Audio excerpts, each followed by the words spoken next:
grupo, lidera o grupo Flamengo. E olha só esse número aí, André Kfouri. Maiores artilheiros do Flamengo em Conmebol Libertadores. O Zico tem 16 gols, o Gabigol chegou a 14. A chance do Gabigol passar o Zico é enorme, né? Aí você vê ali, tem o Gaúcho com 10, o Tita com 10 também, e o Bruno Henrique, que tá lá também tem chance de ir subindo. 9 gols. Aí, André, o Gabigol alcança essa marca aí, se aproxima do Zico e tudo. Aí no final do jogo o Pedro faz o que faz, né? Aquele gol absurdo, né? Com um cara como o Gabigol, e se os dois não puderem jogar juntos, o Pedro vai continuar esquentando o banquinho ali mais um pouco, né, André? E claro, quando entrar, fazer a diferença como fez hoje. Mas os números do Gabigol são impressionantes, né? Impressionante se ele vai passar o Zico, né? Vai. São 2 gols, então, né?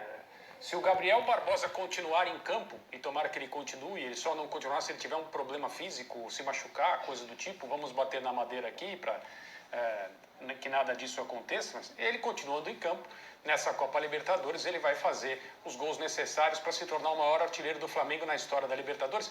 E essas são as comparações que eu acho que fazem sentido. Na nossa programação, outro dia, a gente falava, mas será que o Gabriel já é um ídolo do tamanho do Zico? Eu cruzei os braços aqui, com todo respeito, e disse, olha, não, jamais será um ídolo como o Zico.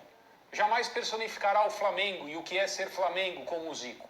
Não, nem que ele tenha 4 carreiras, nem que ele jogue futebol até os 100 anos, não adianta. Então, agora, quando você aparece numa tela, e essa tela contabiliza o número de gols desses jogadores em jogos da Copa Libertadores, que é um torneio da máxima importância, e o senhor Gabriel pode passar o Zico, aí sim nós estamos falando de algo bastante importante.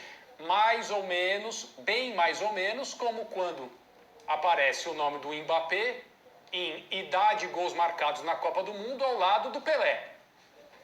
Mas o Mbappé, esquece Mbappé em Pelé. Mas nós estamos falando sobre algo que é tangível. Número de gols com determinada idade por Copa do Mundo. E quando você aparece numa tela ao lado do Pelé, você está fazendo algo bastante importante no futebol.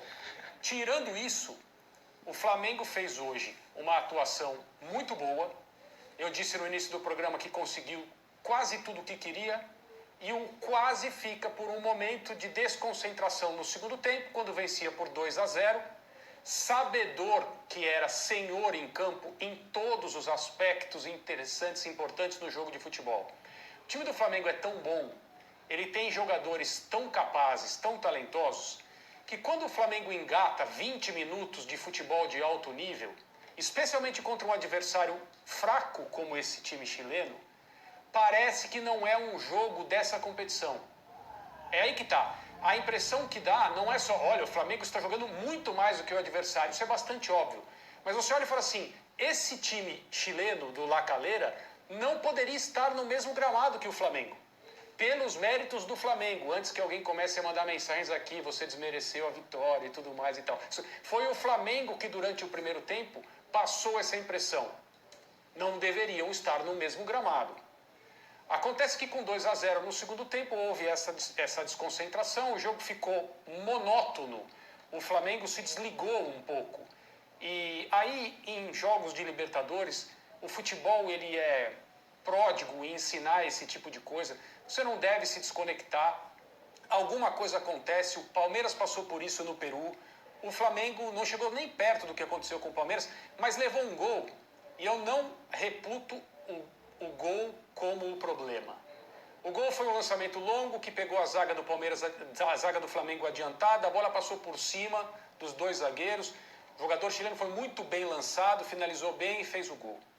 Assim como erros perto da própria área estão contabilizados no modelo de jogo de quem sai jogando desde trás, se você trabalha com os seus zagueiros próximos do meio de campo, você está exposto a um lançamento bem feito por cima. A questão é que você tem que fazer com que isso não seja importante no jogo. E foi o que o Flamengo conseguiu fazer depois que se religou, reconectou e voltou a atuar à sua maneira no seu alto nível, e o jogo voltou a aparecer uma partida entre 2 times de patamares técnicos muito diferentes. É só dar uma olhada nos gols do Flamengo.